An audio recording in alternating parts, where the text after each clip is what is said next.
Hello, everyone. I just want to say a brief welcome. I'm Ian Morrison, the Partnerships Curator at the Fruit Market Gallery. We're delighted to see such a lovely audience, particularly when I know there's so much competition for any attention at this time of year. So it's a real testament to the women that I'm sitting next to tonight that you're all here to enjoy what's going to happen this evening. I just want to put it in context what's happening tonight. I want to thank, first of all, Kim at the Art Festival for giving us some financial support towards making this happen. It's a bit of a departure for us in the Art Festival when we always have our Art Festival exhibition, but Kim has allowed us to be a bit more ambitious in terms of what we're actually presenting as a live event. And the event today has been in two parts. We've had Akiko Kobayashi, an amazing architect who's probably lurking somewhere around here. Yeah, there she is. Yeah, oh no, there she's not. No, definitely not there. Yeah. So Akiko's been doing a great workshop, which is the assemblage part of today, where we've been looking at how we can kind of feel as we reorganize spaces. We've had everything from a sort of reconciliation space to a bus stop happening upstairs in the studio. And then for the evening parts of proceedings, the assembly part of assembling, Akiko has put us in touch through a great chain of recommendations with Voices of Experience. And it's been one of those lovely things where this is all resonating with the apparent length of a floor area, which is the exhibition by Leonor Antunes that hopefully you've had the chance to see in our galleries and in Fruit Market's warehouse. And I couldn't think of a better name for something that is going to create a space for the work that Voices of Experience do in terms of supporting women working in the built environment, from architecture to design.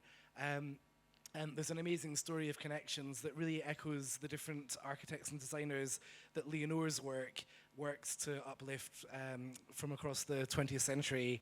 From Michiko Yamawaki to Charlotte Perignon, it's all in there. And tonight we're going to be hearing about another current generation of women and several generations of women. But I wouldn't say any more because I'll be spoiling queering the pitch for you coming. But I'm going to hand over to the amazing Jude Barber, who's going to tell us a bit about Voices of Experience and put tonight's event underway. So thank you.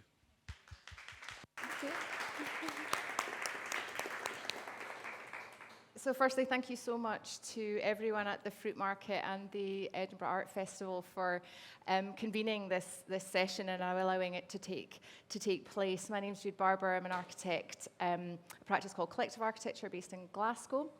But tonight I'm here with a hat on as part of Voices of Experience, a project that I'm involved in with Suzanne Ewing and Nicola McLachlan, which is an investigation into women in the built environment. And we'll talk about that in a wee bit of a second. But when we think about how we gather, how we assemble, how we share ideas and make connections, it's really interesting actually to be here in this art festival, which is an incredibly dynamic one and ongoing.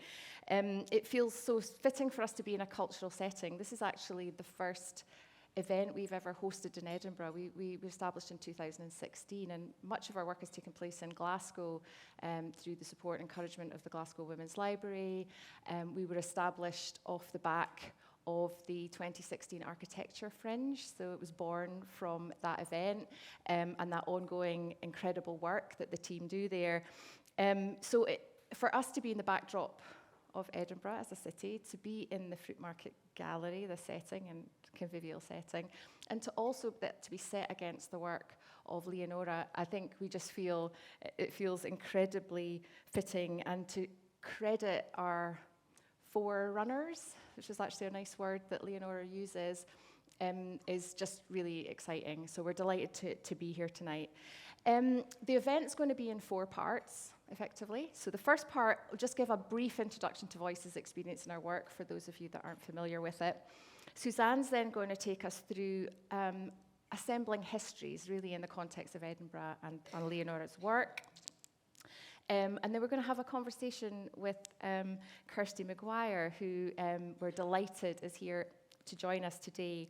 We're aware of the work of Kirsty, and we've been wanting to talk to one another for quite some time because not only do we know about Kirsty's amazing work, but also she has a connection to one of the women that we've been investigating as part of our ongoing work, which is architect Edith Burnet Hughes, who was the first registered women architect in the UK, and Kirsty is her great-granddaughter. So there's lovely resonances and conversations to be had around that. We're then going to have a break at 8 o'clock for drinks, comfort break, whatever, just have a short break. And then we'd like to invite all of you in to have a conversation, to ask some questions around some of the things that we've touched on earlier. And then we'll be closing about 8:30, and you can obviously stay until 9 o'clock, and then we have to go and let these wonderful people go home. But please do, have a drink or whatever and stay on till then. The one thing we did want to say is the event is recorded. So please, if you just bear that in mind. Part of our work is also capturing not just the conversations we carry out, but also events that we hold. So if there's anything that you wouldn't like shared after the event, please come and talk to us, and we can deal with that in terms of how we edit going forward. So just to begin, Voice of Experience. Yeah, we call it a collaborative voluntary project initiated by ourselves. And it's really in response to the lack of recognised female presence in the built environment. We were kind of sparked by the 2016 Architecture Festival, which had a lack of kind of women within it in the programme. And in response to that, we felt we would do something really positive. And as a sort of pilot, and really as this project's an experiment that has now been going on for 8 years, which was to really, in a positive way, put women, particularly at the beginning of their careers, and those kind of people who have had a long and rich and diverse career, in conversation with one another. So at the heart of the project is conversation. So we're rooted in that, and we bring these two practitioners together in a very simple way, actually. It's a very straightforward thing that we do. Oral histories are not a new thing, but we have a very particular format that we follow. It's very simple. It's not an interview, so we have two people in conversation. We act as hosts. Those people are paired, not just because they're women, but they're paired based on their work and a shared interest that they may have, a connection. It might be to a place, it might be to a line of work, an inquiry, or it might be the type of work that they do and a place. And we record those things on site to discuss their kind of thematic concerns. And we have very, very simple questions that we ask. And there's a lovely quote from Bell Hooks that we love from 2010 in her book, Teaching Critical Thinking, where she says, "Genuine conversation is about the sharing of power and knowledge. It is fundamentally a cooperative enterprise. It not only makes room for every voice, it also presupposes that all voices can be heard." Another thing we do is we take part in events and publications. Our first event was back in 2016 at the Women's Library. We've also had other ones where we've hosted films, shown films like She Makes, She Changes, which was really wonderful. We were up at the V&A in March for International Women's Day. And also we've been invited to international events, like in Melbourne. You're going to Valencia, aren't you, Suzanne, shortly? So another thing we've been doing is our publications. So you'll see on your tables there are a number of just examples that Suzanne will expand on in a second. One was a collaboration we did with Panel called Remnants, How You Build a City. We've also carried out other investigations with Raising the Roof, an incredible organisation looking at how we might better live our lives together, again, through the architecture fringe. And we're pleased to see Janice here from Raising the Roof, Janice Parker, here today. We also have carried out exhibitions, which we won't really go into in any detail, but lovely line of inquiry was Mementos of a Working Life in 2019, where we invited some of our older participants to donate one piece that told a story about their working life and why had they selected that piece. And we showed that at the Lighthouse Design Centre. And on your tables, there's also an essay that Dr. Elizabeth Darling wrote to accompany that exhibition called On Being Not Seen. Yeah, so that gives a little bit of context to the work that we're doing as well. It was a beautifully composed essay. So tonight, as I said, we're delighted to invite Kirsty here. As I said, our paths have been crossing, and so tonight's an opportunity to build on that. So Kirsty, just before we begin, would you like to just say a few words about who you are and just explain a little bit about your work, just very briefly? Yeah. Sure, well, thanks very much for the invitation. And as you say, we've been keen to have this conversation. But I am an architect and I run a practice based in Northeast Fife. We work primarily in Scotland, but all over the world. It's quite technical focus in some elements, in that we work with passive house, low energy, high performance buildings, and very strong eco ethos to what we're doing. So I'm going to hear more about that in a second, but firstly, Suzanne, you're going to do a bit of context. Okay. So no, thank you, Jude. I mean, I have to say that, I think there's some lovely markers there that hopefully I'll pick up a bit.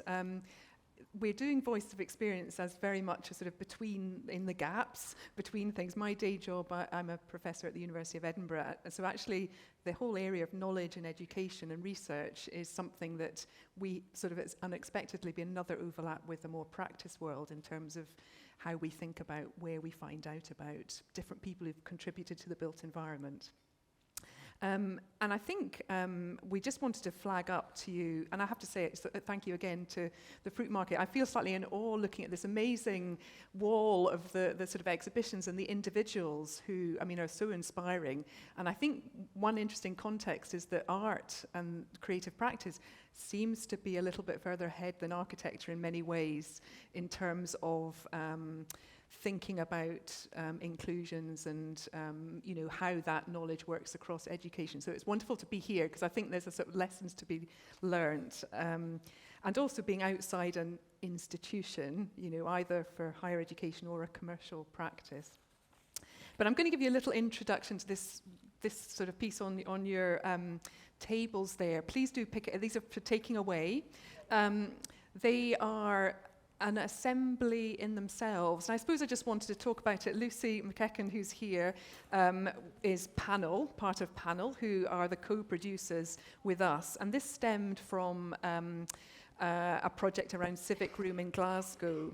And if you look through the pages, you'll see little bits of essays, contributions from artists, thinking about the city, things behind what makes things flow in the city. There's an amazing thing about the linen bank, necropolis.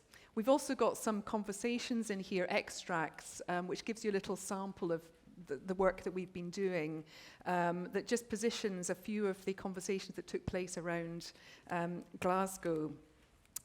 We've got a bit of recommendations of a few books that set things in context.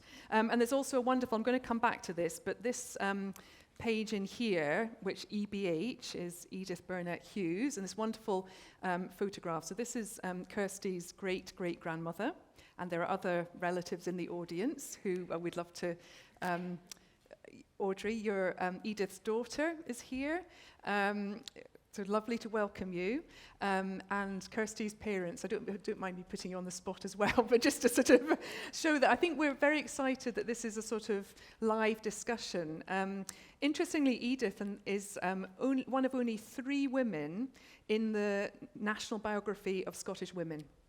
And the criteria for that are you can't be living anymore. So the 3 women are Edith, who is the first architect to qualify in UK, but is obviously important in Scotland. Margaret Brodie, who is another important woman who's also got little mention in here, and Catherine Findlay, who was died sadly quite young. And so there's only 3 women architects in that whole big, dense book, which I think is very interesting. There's a lot more now. So I think that was just a little bit of an introduction to that. Please do have a look. The National Biography entry is reprinted in here by Diane Waters, who's a historian who we've begun working with as well. So I'll give that to Jude. Mentioning that this is our first Edinburgh event, I also wanted to mention that Denise Bennett's, Jocelyn Cunliffe were 2 Edinburgh conversants, and we'd love to do more work around positioning something like remnants around Edinburgh in due course. And also to acknowledge, I think, Akiko, who we mentioned earlier, has she disappeared? She's maybe disappeared, is in conversation in there with Adele Patrick from Glasgow Women's Library. There's a lot of overlaps, and I think one of the things we've found amazing and really enjoyed about the work we've been doing is how things have just grown and developed and sort of become intermeshed and opened up in a really interesting way. The other person to acknowledge is Kirsty Borland in there, who sadly died a couple of weeks ago, aged 98. So she was a planner who we had in conversation with Heather Claridge, who was working then for Glasgow City Council, now works for Architecture and Design Scotland. So you can get a sample of some of those. I mean, it's amazing what comes out of those, actually, because what we found is that people have such varied working lives. You can't, sort of summarize it in one sentence or one kind of nuance. There's a lot more that goes on, and so conversations tend to sort of, have all sorts of twists and turns, and then we have other conversations beyond that. So that's a few things about remnants. This essay here, just to talk a little bit more about the Edinburgh context. So Elizabeth Darling is a really interesting historian who, I think her grandfather actually was from Edinburgh. She's currently based in Oxford Brookes and the south of England. But she has been doing a lot of work around the Canongate and some of the women reformers who were involved in making the city. So there were some amazing people who were involved in setting up some of the kindergartens. She overlaps a bit with people like Nora Geddes, who was related to Patrick Geddes. There's a whole circle of people, the Edinburgh Social Union. There were a lot of people who, around possibly the very well-known names, who actually have contributed making space, changing the built environment, maybe in not a professional way, because you couldn't access the profession in those ways in the late 19th, early 20th century. And we're really interested in that broader sense of the built environment and how it's made. It's not just designers who make it. It's made in all sorts of ways. So I hope you enjoy that as well. But I think coming back to Leonor and Antunes and this amazing exhibition here, I think there was a few things that we feel particularly resonate. I mean, obviously, as Ian mentioned, these individuals who are referenced and worked with she mentions or have been mentioned, they're people who possess only a brief history of representation study. And I think there's something very interesting about these fragments. We talked about remnants here. We're finding things which very much in fragmented, tiny pieces. And a lot of, I think, what we're doing and we're interested in is putting things together, not to make some one grand conclusion, but just to see where the connections might grow and develop and how they become something more. And I think her work is an extraordinary work of both, making space, making circumstances, but also making these combinations and connections. And I loved the essays that talk about Leonor as a rememberer, building new memories. And we've had in conversation, it's been observed that some of what we do in these kind of events is sort of a remembering in public. And I think then again, this also acknowledges that a lot of the way we learn about our forerunners is actually through conversation, whether it's in an educational setting or a visit or a formal or a workplace. And I think that remembering is really interesting because it's not just about looking back, it's about building new connections and memories from what happens at this moment in time. There's some stunning, there's lots of stuff about connections in between design, sculpture, architecture.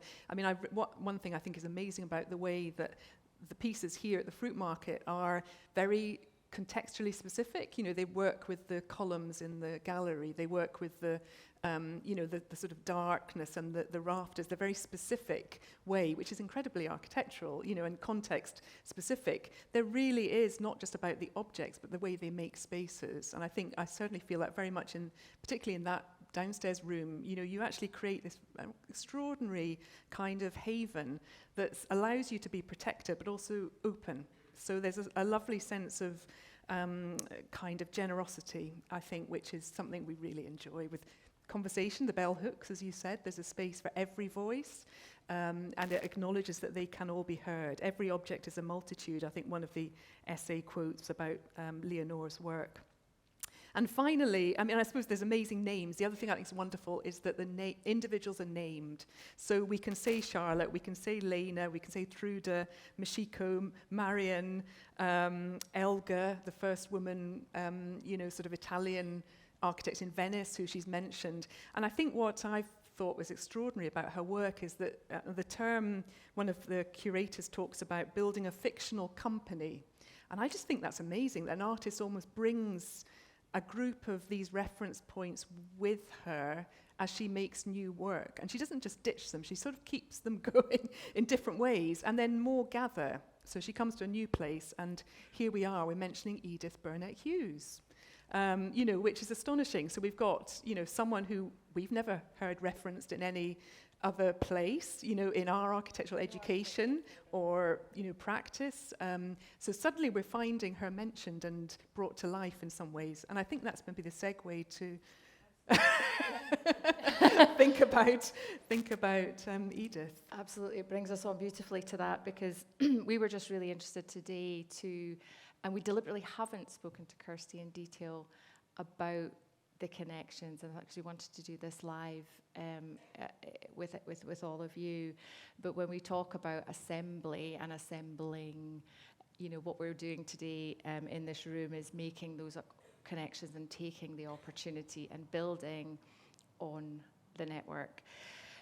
So we, like I say, as part of our conversations, we often have two people, but what we thought, given that we're talking about Edith, and we have Kirsty here, and the context being the gallery and the work, we thought we would just literally carry out one of our conversations here with Kirsty, ask exactly the same questions. So there's normally there isn't an audience. So this is a bit of a kind of experiment again, but we just thought that we'd give you a flavor as an audience of how the conversations feel, and look, without having to obviously listen to all of those, you get a sense of them from the Remnants publication. But we'll just run through it. So Kirsty's been very game and happy to just do this live. So we tend to start the conversations by a very simple question, just ask everyone to introduce themselves. But obviously you've done this, Kirsty, so thank you very much. But the first question, these are really simple questions that we ask, but what comes from is often super interesting. So how did you become interested in studying architecture particularly? Well, my family really tried to put me off. So, because there's a lot of architects in the family, and I'm sixth generation architect, it's not direct down the line. I'll just give you a very quick run through the family tree. So I've got some dates written down because I can't remember them. So John Burnet, who was born in 1814, he was the start of this. And then I'm going to very quickly skip through this. So John James Burnet, affectionately known in the family as JJ. So he was 1857 to 9. So yeah, he was Glasgow based, although he spent a lot of time in London as well. And his name is on the bridge piers of the Sydney Harbour Bridge. So if you're in the other side of the world, he's there too. You can't escape the family, as it turns out. But he was knighted in 1914 for his work on the British Museum extension in London. And that, in terms of things that influence, so in my granny's house, there were some little models of lions. And I just thought they were nice little lions. It wasn't until we went to the museum and I went, those are really big lions. They look really familiar. So those are the kind of things, I guess, that have always been in the world. Yeah. And then moving down, then so JJ was the uncle of Edith Burnet. And she, as you said, was the first registered female architect in the UK. She ran her own practice and was credited with being the first woman to run a practice in Europe, arguably the world. Depends where you read these things. It's obviously impossible to verify that, really, but she, at a European conference of architects, then she was credited with being the first in Europe to run a practice.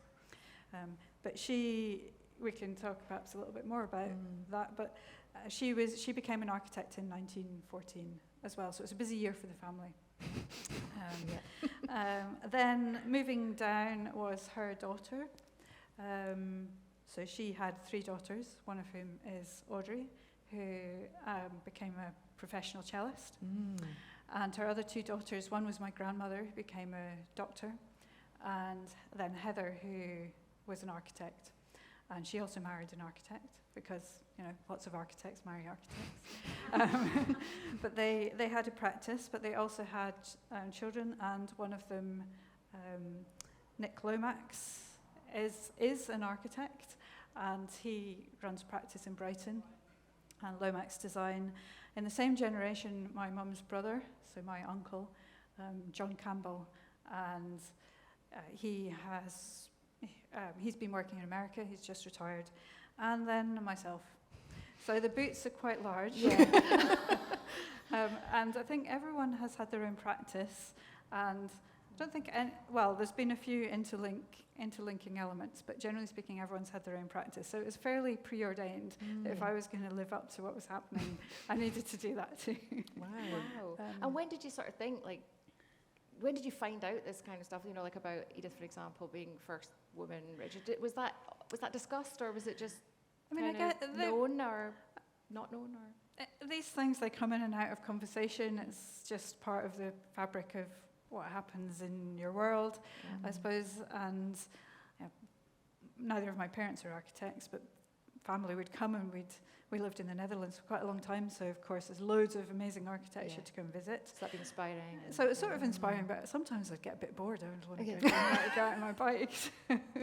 And I did work experience with Nick Lomax in his practice and with the Burnets, and that was great. And I think that really helped decide what I wanted to do.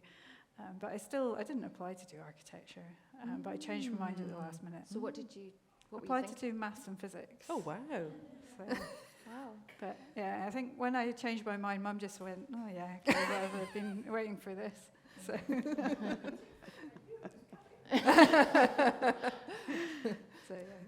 So it's been, it's in the genes. It's hard to get rid of it. And when you started architecture school, how did you find that then? Was it a surprise, or was it as you expected? I don't know if anyone knows what to expect when they go to architecture school, do they really? Or maybe it's just me. But it was great. I was wet behind the ears, didn't really know what I was doing, but it was fun and started to get into it over a period of time. Great. Well, you've touched a little bit on the next I was just going to say, question. one of the really interesting things is that now we assume that you have to learn architecture in an architecture school, whereas obviously Edith, and the Burnets, it was all about apprenticeship. It's a very different model of learning and becoming an architect. It's actually coming back. Yeah, the apprenticeship models. And I was going to say, yes, that's really interesting, isn't it? That's really up in the... Yeah, because she didn't... Well, she studied in secret to start off with, because this was disapproved of to go to study architecture. She went to study garden design and then switched, spent her dress allowance on this, and apparently would also had to become very good at dressmaking to keep up the pretense. And at one point then she wanted to work for her uncle, but there was no ladies' toilets was the excuse, so she wasn't allowed. So perhaps setting up her own practice wasn't really it was her only option. That was the avenue to practice, Because one of the issues with women entering the profession early was getting nominated. Yeah. So I suppose she had the advantage that she had people who were in the profession, obviously, but people couldn't. You could only become a qualified architect and if have an existing RIBA member nominate you. Yeah. So there was quite a gatekeeping of people who were sort of allowed to enter. So definite gatekeeping, and ultimately when she eventually became part of RIAS shortly before she died, so I think she was 81 by that stage, she finally was allowed in. She was nominated by JJ. Oh, brilliant! But he wasn't that excited about it to start off with. So there's a sort of resistance to that. And for those that don't know, the RIS is the Royal Incorporation of Architects in Scotland. Which is and I think it's worth talking about the context at the time as well. So she was qualifying in 1914. It wasn't until I think 1918 or 1919 that the Equalities Act came in, where women couldn't be barred just for their going into profession, and they didn't get the vote till 1929. So massively forward-thinking, things that we take for granted now. Absolutely. But I think that's why, in a way, this crops up a lot. These sort of differences. Even with, Jocelyn, Denise, I'm also not pointing you out, but the conversations we've had where just a generation ago. There's been such a different, opportunities or limits have changed so much in the 20th century for, women in relation to work. Yeah. And it's still changing, obviously. And I specialise in passive house design, and what's really interesting about that is that it's possibly 50-50 female.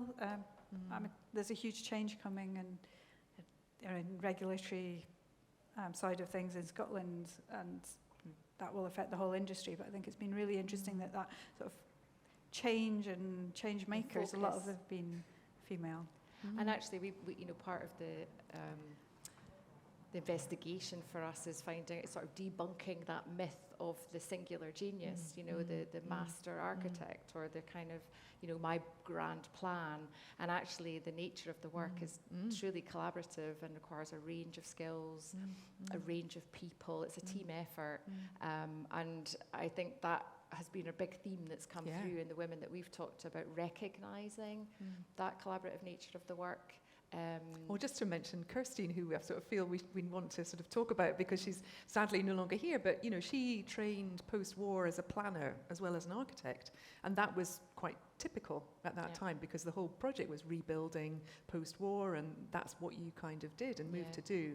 But one of the things that she keeps saying at events is the importance of collaboration. Yeah. She was just that was what she kept saying, and that model then was extraordinary because you had geographers and social scientists and maybe a physicist, engineers, architects, all working together in, like she worked in Murray Firth, on a project for regional planning. And then contradictory to that is the way we record those histories, i.e. this was the individual that led that, and this is the story of that one person, and the biographies, they just reflect the singular as opposed to the collective. Part of this gave me the impetus to read a lot of the, archives that have been sitting in my office for the last however many years that were sort of put together, last by my granny, put in different envelopes. I recognise her handwriting. But the ones about Edma, so Edith Mary, they tended to be in sort of context of what was happening and talking about other people and her husband as well. Whereas the ones about her husband and her uncle, entirely about them and their careers. Yeah. It's very That's different. so It's very interesting. interesting. Just That's so interesting. the way that things were written was interesting. just quite different. That's so interesting. More to do on that, I think. Yeah, absolutely. So the next question, you've touched on this a bit. Shall I just? Or do you want we develop. I mean, you mentioned passive house now, but I suppose one of the things we think about how you got there. I suppose what was your first job, and I mean that's a hard thing. Architecture is such a long sort of learning process. But do you want to say a little bit about the early working sort of experience? Yes, my year out was started off in America with my uncle's practice. Wow. And that's sort of large-scale commercial work. Very interesting to see, learn how to draw in AutoCAD.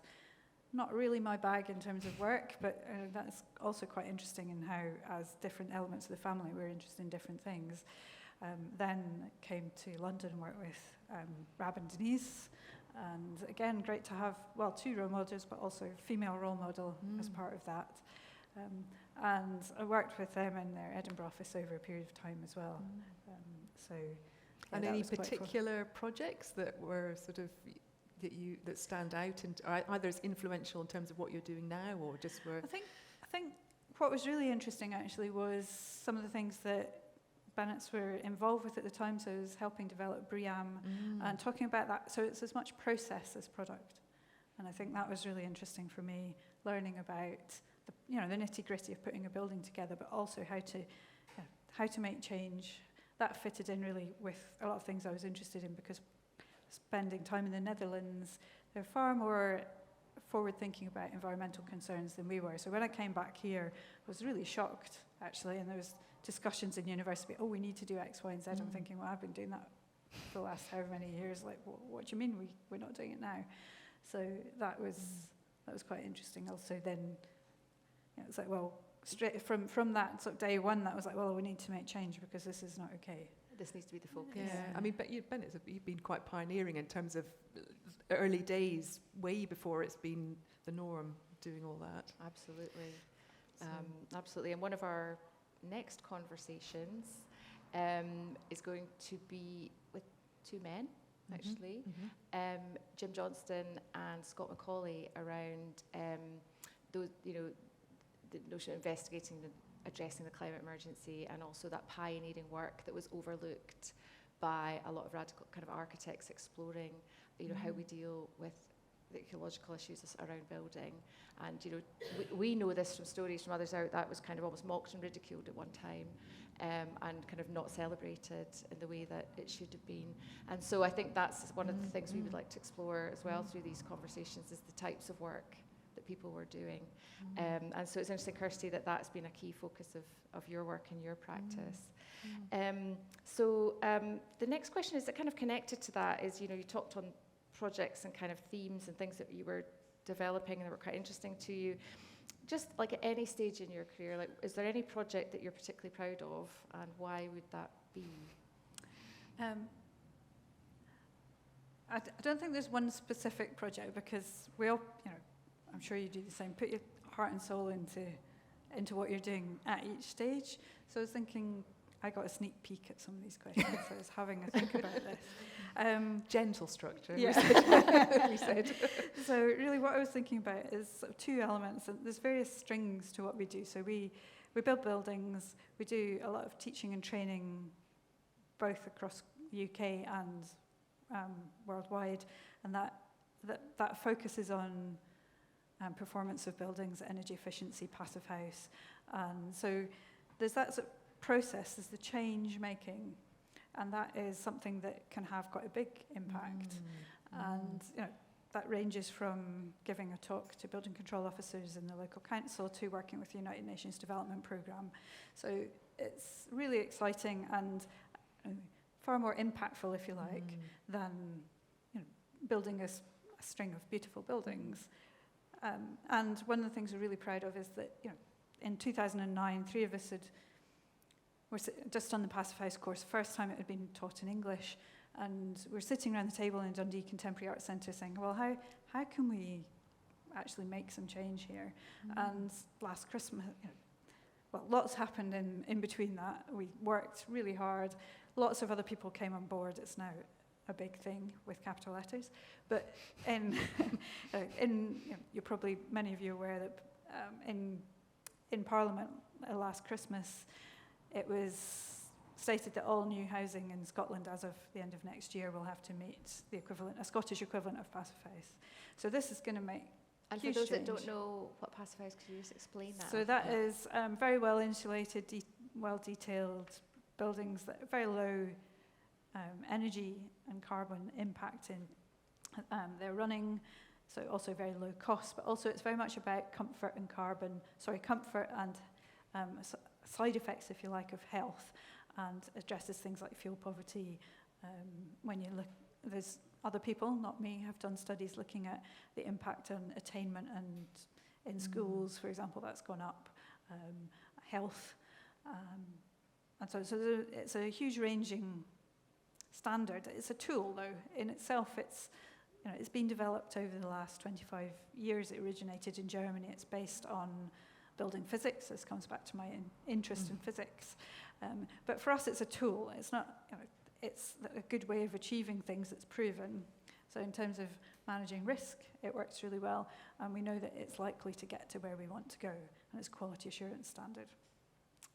But it doesn't remove the other part of what we do. And our client described it as dream catching, which I always think is a lovely phrase. So, and that's, I suppose, what we might call the joy of architecture, that phrase that we all know and love. But I just thought it was a beautiful sort of visual image of this sort of nebulous, cloudy thing floating about of someone's dreams. And we are privileged to be able to take that and discuss it with them and turn it into something. And that's just joyful. That's wonderful. Yeah. I mean, I'm just going to pull out, because we had a little, having in our chats just earlier, one project you mentioned, which you're just doing, is your own house and studio. I mean, that's quite hard to work for yourself. You're when you're working for someone else, you can they're their dreams often that you're kind of working with. Well, how has it been for, working on that? It's very close, I know. You're sort of... Yeah, so it's always been a dream. I don't know when that dream appeared, but it's, as far as I can remember, that's been a dream. And yeah, it's hard working for yourself because I don't want to make any compromises. Inevitably, there's compromises in design and development. And of course, there's things now I go, oh, if I just thought about that detail a little bit more, then it might have been better or whatever. So, it's like, oh, perhaps in my head. So we're just about, hopefully at the weekend, we're going to move into our new studio. And I've already redesigned it completely in my head. If we move this room here and that room here. It's and, never over. And the guys that work with me, just like Kirsty, like, what are you on about? This is great, we're moving in. Oh, lovely, So, lovely. yeah. Projects are never finished, though, are they? No. I mean, That's the problem. Certainly for my own one. Yeah. Good. One more question as well about that we'd like to ask is, people that have helped you or advised you as you've been on the journey in architecture, is there anything you'd like to kind of pull out from that? Any people that have really supported you in your Not journey? necessarily architects, maybe. Yeah.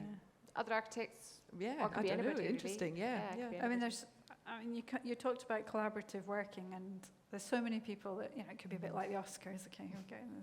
There's obviously some people in this room. I think, again, I want to go back. Well, two things. One, when I first set up on my own as just myself, people would ask me, are you lonely working on your own as an architect? And just that question always surprised me, because the idea of working on your own as an architect is so alien. Like, sometimes the idea of working my own for a day would be like absolutely amazing. But it's such an, we just, if you like, a conductor of the orchestra, maybe play the flute or something along the way. But I think this is where it comes back to family. And there's a photo of Edma in my office, and I found her diploma and JJ's the other day as well, so they're going to be framed and put up. And again, I think that those discussions you asked, have we had these discussions? I think they've always sort of been there one way or the other, and this has also been a catalyst for me speaking to different family members and asking questions, and in particular, so my uncle is he's not American, but American architect. He was saying that he decided to study architecture just a few months after she died, and in his mind he has this idea that that was essentially her, if you like, spirit giving, passing on the baton to one of the next generation. And also Nick, who's in Brighton, was saying that he was really inspired to study in Scotland because of her, but again, he moved up shortly after she died. But there's it's really interesting going through her stuff, because the language is the same as what we use now. Signing certificates is the same. It's just typed instead of whatever. But so that is a really strong influence.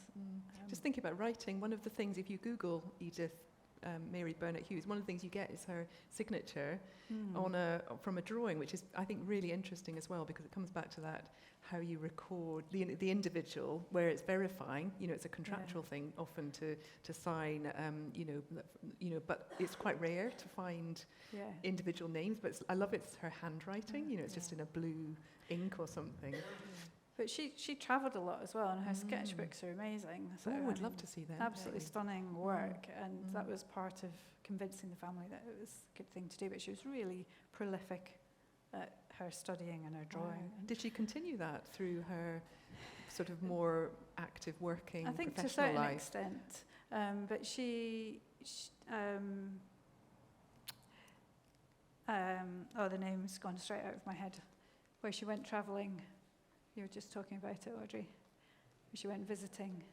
Oh, the Bauhaus, yeah. Oh, wow. Right. So they would go to the Bauhaus several times Okay. and be part of that process. And Our logo is actually inspired by the Bauhaus. Yes. excellent, yeah.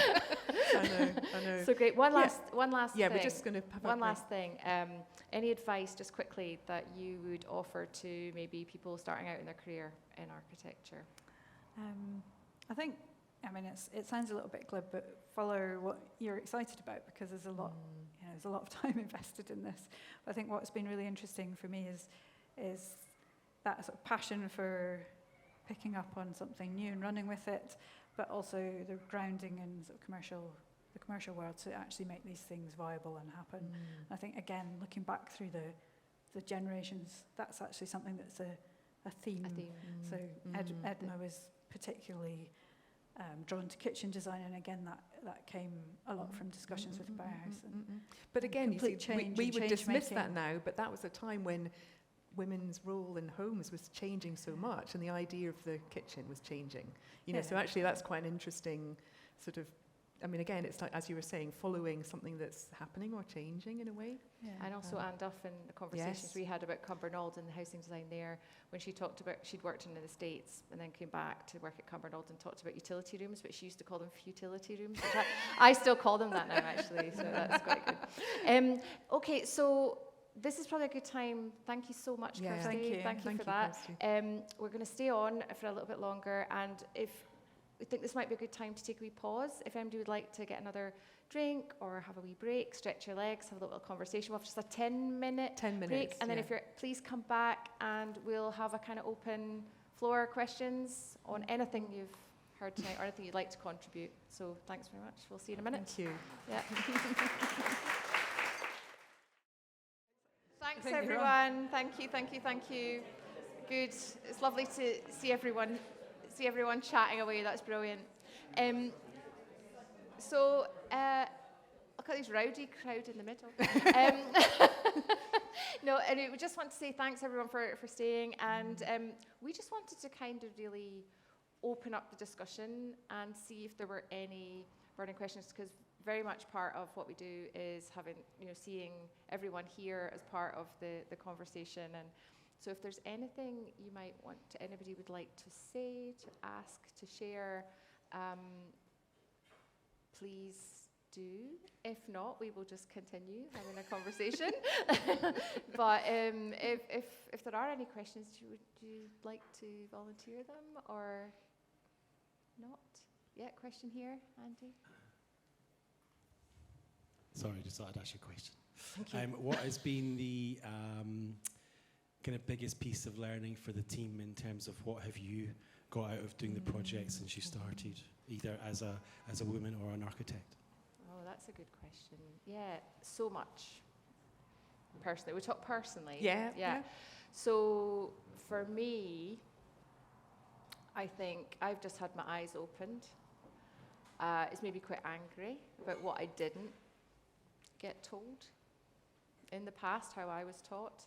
So there's a lot of, one of the themes that I loved about the Architecture Fringe, which Andy co-leads, is the kind of idea of unlearning, unraveling the way you've been told things are, and then seeing them completely differently once you start looking, once you start listening. So for me, it's also built a massive amount of confidence in terms of asking questions and not being afraid to just ask the question. Really simple ones, very obvious ones. Why are there no women in this panel? Or why are we still churning out? Every time I read an article now, I think how many women are actually mentioned, and I'm sure we could do the same. Cut that across a whole range of different issues around, ethnicity, diversity, all of those things, sexuality and stuff. But particularly with the lens of looking at women, representation of women, that has really changed my perception. So, for example, there was an RSA lecture that I went to about 5 or 6 years ago, and I literally wrote down everybody that was mentioned by name. And all I'm going to say, it was over an hour, thank God for Angela Merkel, because she was the only woman mentioned by name in over an hour and a half in a whole lecture by one person. An architecture lecture about making architecture. So I think, just being able to see things differently. Yeah. And meeting absolutely incredible people, being completely inspired by the everyday things that people do and why they do them. And we've made some friends as well, cross-generational friendships. So I think that's actually been the best bit. But all the rest of it kind of comes with it, yeah. I mean, Nicola's not here, so I feel that sadly she's not well. But I'm just thinking about her, just say something about her that she said before in relation to Margaret Richards, who she was in conversation with. 60-year age gap. They became best buddies until Margaret died a year and a half ago. Yeah. But what was really interesting about that is that Margaret was saying she learnt as much from Nicola as the other way round. And so we have this sort of prejudice that there's a sort of, well, we hope we get older and wiser, as we move through life. But actually, there's an awful lot to learn from young experience as well. So that, for me, has been quite a really interesting thing that's come through that maybe wasn't an expectation. So I've really valued meeting. I mean, I spent a lot of time working with, I suppose, younger people in terms of education. And I'm really interested in that sort of post 5-10 years after graduating in architecture or something related professionally, when there's really critical moments for choices, and yet we don't serve that stage very well. You don't get many pointers to, isn't it amazing, this person got to that point and they, this was an option, or, what you were saying, Kirsty, about things, you almost followed, things, experiences helped you either have confidence to do the next step or go in a particular direction or be the first to do a course or something. So, making those things which are out with the structures we work in. So for me, the project, I mean, we started it literally started, Jude and I chatting, having a conversation because we were both quite angry. Rant, actually. And we were literally just sat and we just said, let's just do something. And for me, I think one of the things that I've learned is that, you don't need to ask permission. No, we're a highly regulated profession. You have to be very careful about how you work rightly, lots of responsibility. Education's a very sort of structured environment as well. And for me, it's been really liberating just to sort of work in that space kind of between things that you can't necessarily name. You don't need to be beholden to a funder or to a client. And I think it's the culture building that I've found has been brilliant. It's just been, I suppose the bits in my brain that I suppose have connected have been that when you make buildings, I mean, you're a little bit talking about it with the dreams, but you make culture as well as making buildings. And, architecture is, again, I'm just picking up on what Kirsty's saying as well, but it's something that we've been aware is that the records of everyday practice are very few and far between. We've got extraordinary practitioners, we've got the unusual things, but we don't have a lot of record of everyday practice. And I mean, that's going back to David Walker, who did set up the Dictionary of Scottish Architects, mentions that. And it's almost like a call to think more carefully about what is work in architecture now. And I think that's actually quite a deep question. There's quite a political side to that. Again, there are lots of lobby organisations to really think about, it's not something you can just do unpaid or you can just do because it's a hobby. You're a sort of amateur gentleman architect. You can't make a living like that. And that's the model for how a lot of things have happened. And there are people... Still happens. And there's extraordinary things going on in the States as well. Peggy Deemer, who's a really amazing architectural thinker and practitioner, educator, talks about the social, personal dimension of architecture. And again, that's work. It's a dimension of work, and often that's related to women or those who might be seen as the more cultural, social gender. I mean, without wanting to stereotype. There's a sort of work that goes there that I think, I hope that, we want to talk about through. that. For example, one of our conversations that's coming up with Hilary Nichol, she was the office administrator at Nichol Russell from its inception. And, again, just talking about those different types of labour, that different type of work, the taking care, making sure everyone gets paid, making sure the office is clean, making sure clients, are dealt with properly, that you can get new work. It's so fundamental to good practice, to delivering great architecture. And yet it's kind of, and often that, historically that falls a lot to women as well within architecture's, partnerships as well. So just kind of talking about that, and being frank and honest about that is a really kind of important part. And we just love, as you say, it's the ordinary, the ordinary work, the good work. They're amazing stories. I mean, I think every conversation there's just like so much richness and interest. And we and again, we were talking about making friends. Anne Duff, who was my tutor back at university when I was like 17, is now 93, and we still meet up, and we're friends. Yeah. So it's it's rich. And it was spontaneous, so it's been lovely to just keep building on that. And you know, it goes without, I mean, it's really important to understand where we've been really supported as well, what we're doing, because it is voluntary. We're both supported by, and Nicola, we're all supported by our places of work in terms of like intellectually and practically why we're doing it. We're supported by like, you know, our peers, yourselves all by coming to these things. And you know, the Architecture Fringe, you know, Andy, and the work that you and the team have been doing, providing platforms for us to push the work forward, has been really critical as well. So there's just multiple benefits, multiple reasons why we do it. But it's also it's sort of, we hadn't planned it. Yeah. I think that's the other thing. It's been very much unplanned, and that's been. I mean, I'm sort of going to Janice. I've been learning recently, talking about open time. You know, again, where things can happen, and I think it's that we've noticed with other organisations internationally that have become, you know, they're creating spaces for things to happen, but actually doing that for yourself is part of it, I think, because we don't have much space to think or dwell on things when you're rushing about with whatever commitments you've got in the middle of working. So. Have you got anything to add in terms I've just been a consumer of this until now, but I think it is really interesting to have the space for the conversations, and the space for thought, and that, I guess, that comes back down to creating space for innovation as well. So, you know, back to what I was talking about in my own practice in terms of change making and capacity development for others, which is a massive part of what we do, and that, you know, that comes down to making space for those discussions to happen. It doesn't matter whether it's about gender or it's about technical detailing or whatever.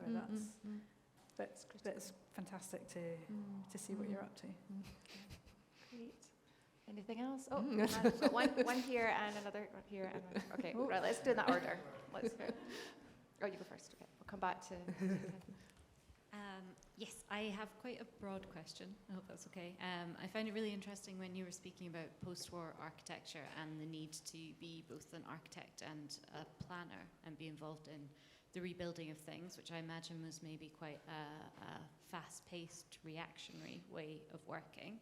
And this question, I will admit, comes from someone not within the industry. So from an external point of view, it now feels sometimes like, I hope this is okay to say, architecture can be a bit more slow to react to certain societal changes and, you know, projects with a strong focus on full accessibility, sustainability, retrofitting, designing for an aging population. It still feels like they're held up as an example rather than standard. And I just wondered if you all felt that you agree with that, and if so, how we change that, and then maybe a little bit provocatively, if there are any parallels between that being the case and there being arguably a lack of female representation within the industry. Yeah. Do you want to go? Lots of questions within that.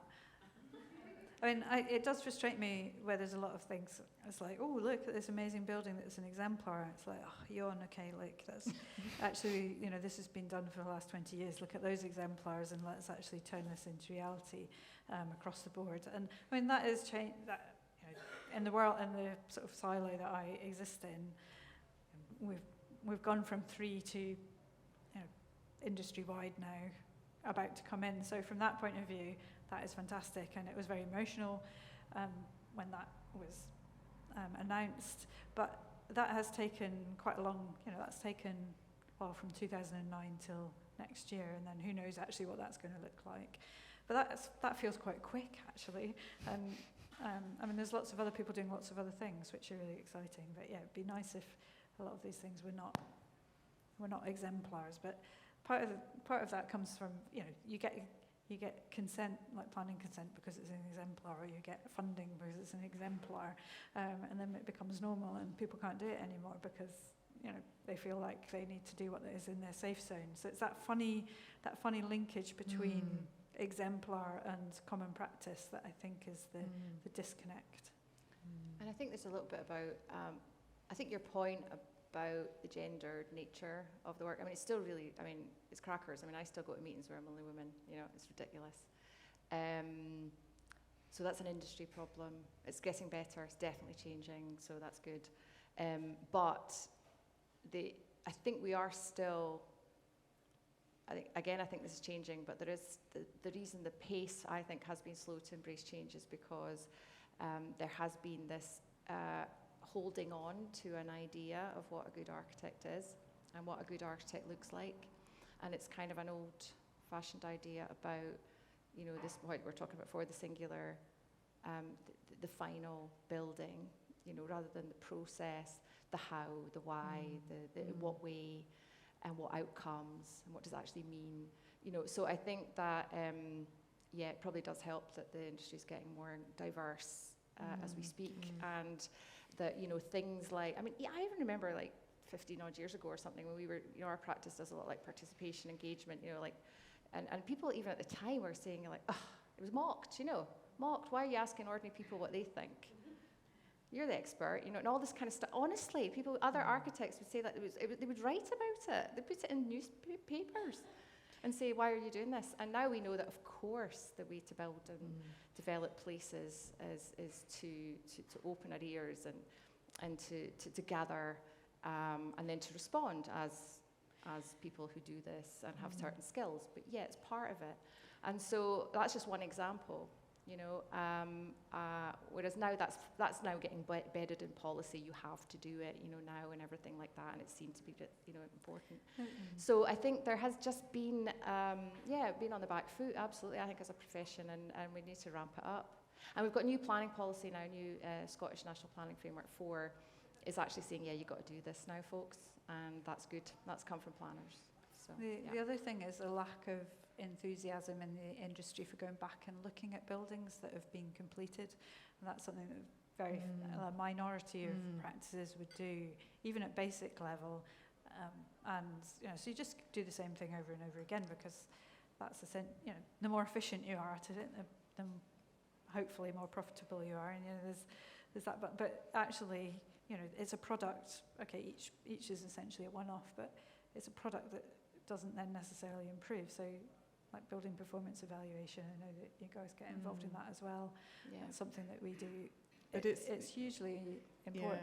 Yeah, but there's so much. I mean, I think architecture is always political in some way, and often it presents itself, or the discipline works through as just aesthetic, which is really important. You know, I mean, look at the amazing stuff in this exhibit. You know, things that, how you make something is really important. You know, space, material, everything with people and culture, but often that's quite far downstream. I mean, you know, people talking about being upstream. So how do you influence policy, briefs, politics? I mean, the RIBA has done that Built for Environment report. I mean, we've got experts like Denise and Rab about, you know, sort of trying to influence in different ways over a long period of time. But the RIBA conclusion as a profession was, Built for the Environment, you know, we can do so much, but regulation's got to change, and policy's got to change. I mean, and an architect, you can lobby, so you end up being activists and lobbies, but actually you need to also educate and influence, and it's not just political. I would say even more than that, it's more about economics. We don't teach enough about economics. We don't learn enough about how things really work economically. We don't talk about social value, cultural value. I mean, there are people trying to build ways that we can connect things together, but ultimately it's the what's that famous phrase? You know, we know the cost of everything, the value of nothing. You know, so it's how do we build public collective value that we will move forward with, whereas the dominant mode at the moment is market economics, and most architects have to work within that mold, so you have to make money in that way to be able to build, or even build well. And there has been a massive shift in terms of like architects and their kind of contribution, you know, say within the public sector or the private sector. So I mean, that has to be recognised that's as well. hugely The massive different. shift in terms of who you work for and how that's procured. So, but that's a big story. But yeah, and I mean, yeah, I think there has to be a big shift in terms of the gender representation and listening around that, probably. Yeah. Should we get the next question? Yeah. Yeah, no, that's a really interesting whole topic, but yeah, this is more just a comment and not a question, just something that's resonated with me. This exhibition, this talk. Sorry, I'm not speaking the microphone.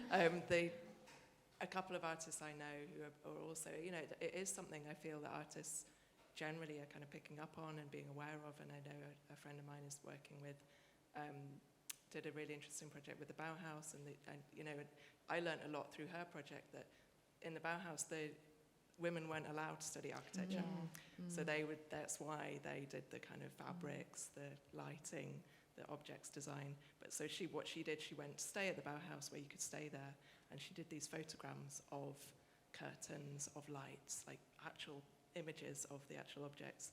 But it's about the fact that those things also influence space, and it was a way that women found to actually still influence the space and still kind of be there as part of the conversation, even though they weren't allowed to study architecture. Which is interesting. Absolutely. Oh, there's a question here and then. And Kim, you had your hand up as well. Yeah.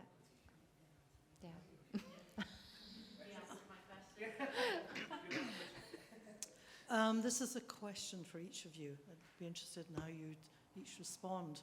Dorthe Mandrup, the Danish architect, has always argued that she's not a woman architect, she's an architect. How would you each describe yourself?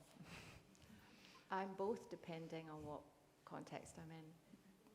I'm an architect, yeah, of course I'm an architect, but there are structural, systemic issues that require me to speak up as a woman architect. And it's taken me a while to understand that, get that balance in myself. But yeah, I can be both.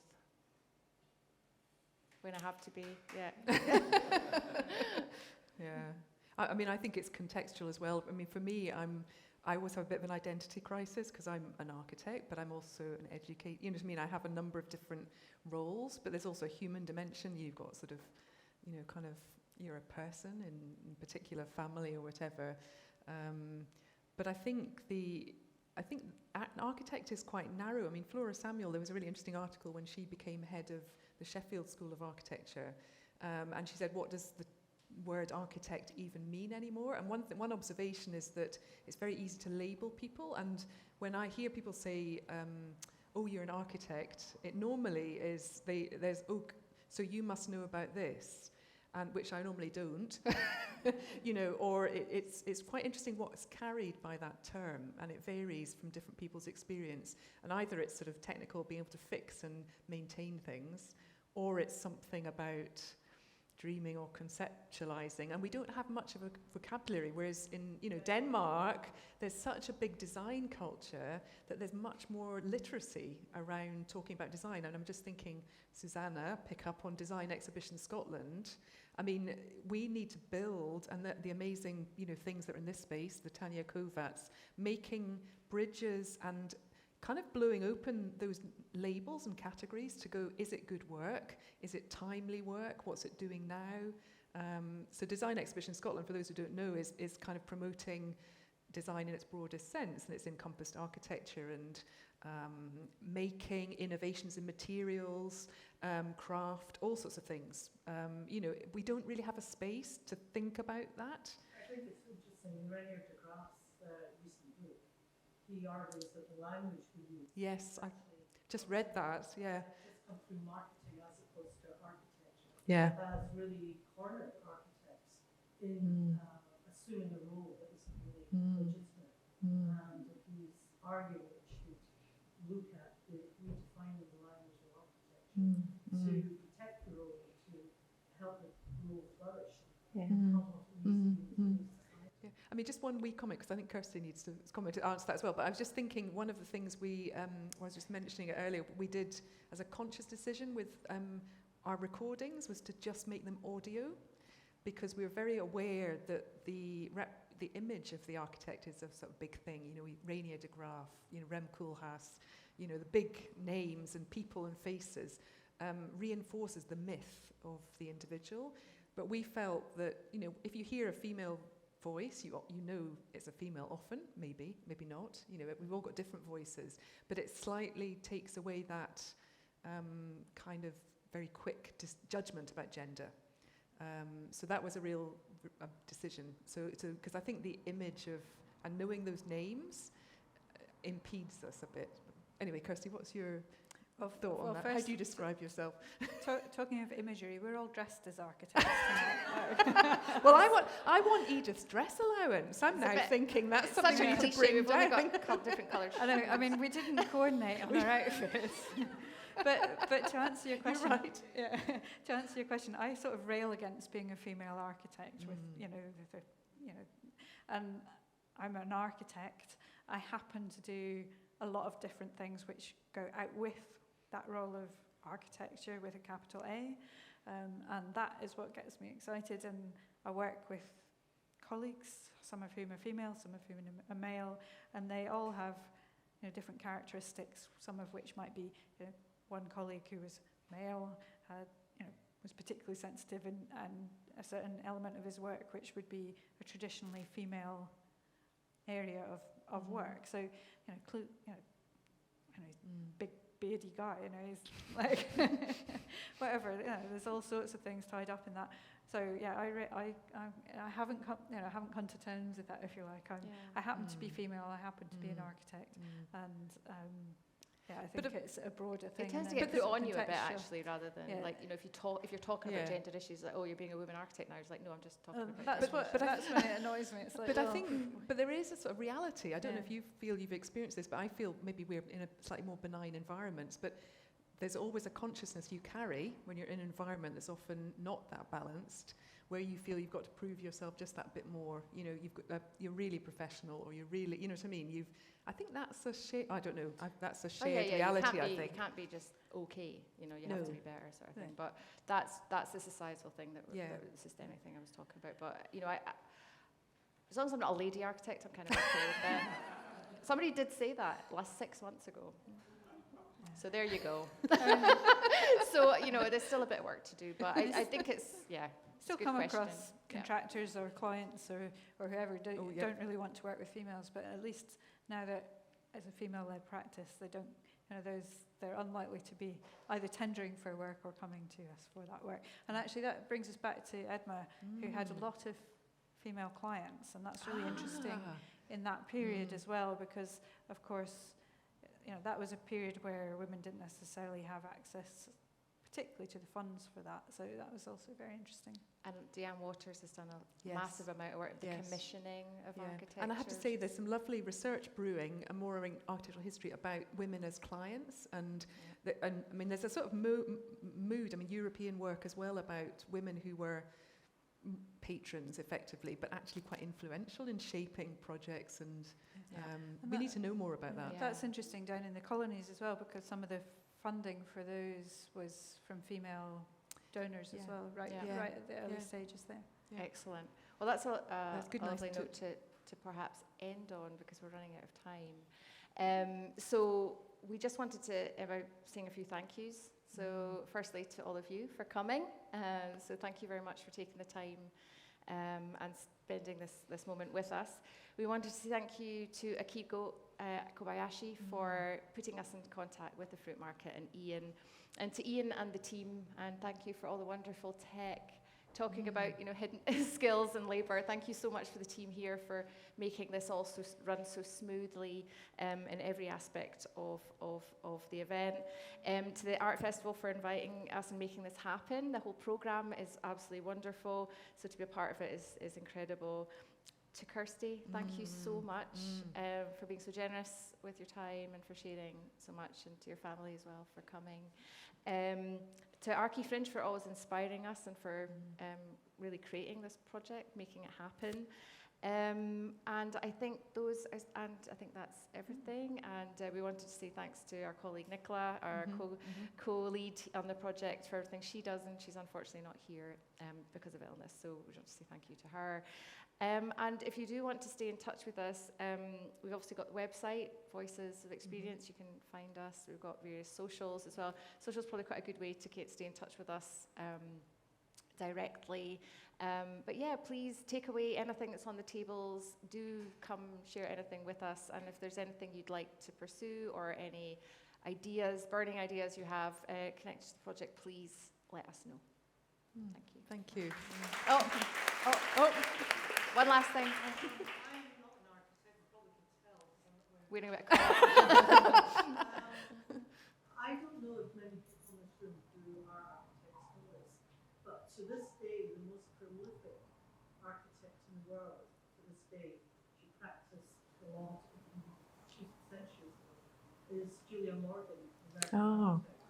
And at a time when women were not practicing architecture, she was practicing and delivering more buildings than anyone else has ever managed to do since. I think it's an interesting, something interesting to think about. To pursue. Yeah. I'm really happy to send links and connections. The conference I'm going to in Valencia, which I know exactly, very, very privileged, is International Conference on Architecture and Gender. So it's run by some Spanish architects, and they are connecting people from the States, South America, Europe, which is going to be amazing. And I think there's a lot of material gathering that's going to be published or available. But the more we can make those connections and disseminate, the better. So, A lot of joining up. yeah.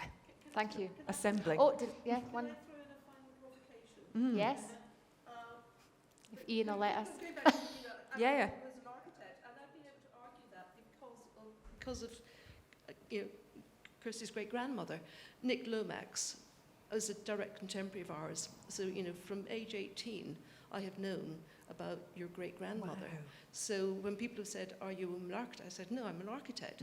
And actually, I do somebody 2 generations older who happened to be a woman, happens to be an architect. Having spent most of my professional career in London, and having founded a practice with RAB, the provocation I'm going to throw in for the next discussion is quite a lot of the discussion on that gender and the balance, I think is actually quite parochial. I think what you're talking about is something which is happening in Scotland. I just don't think it's what I have experienced in London, both as an employee and then as an employer. So I really do think that is something that is worth addressing Okay. in the future. It's a big Scotland topic. specific. It's a big topic. Well, Yeah. But I think it is really important. Yeah. Thank Thank you. you. That's it. Yeah, no, Thank you. fantastic. Thank you. Great. Well, thank you very much. And please, Yeah, last thanks, words at the everyone. bar. Is there time? No? No. Finish up your drinks and move out, please. Okay.